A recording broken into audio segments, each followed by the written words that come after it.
Hello বন্ধুরা, তো আপনারা যদি চান আমার মতো বাড়িতে বসে অল্প ফুলের বীজ থেকে গাছ তৈরি করার জন্য প্রথমেই আমি মিশো থেকে অর্ডার করে নিয়েছিলাম এই কটা বীজ।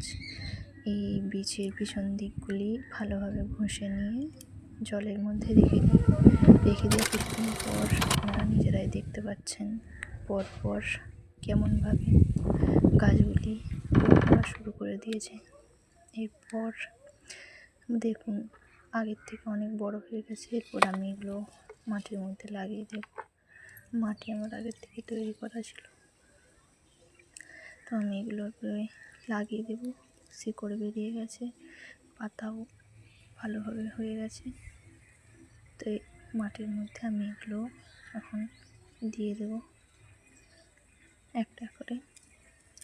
শিকড়টা মাটির নিচে থাকবে। আপনারা যদি চান এই বীজ কিনতে তাহলে লিঙ্ক আমি দিয়ে দেব, কমেন্ট করে জানাতে পারেন।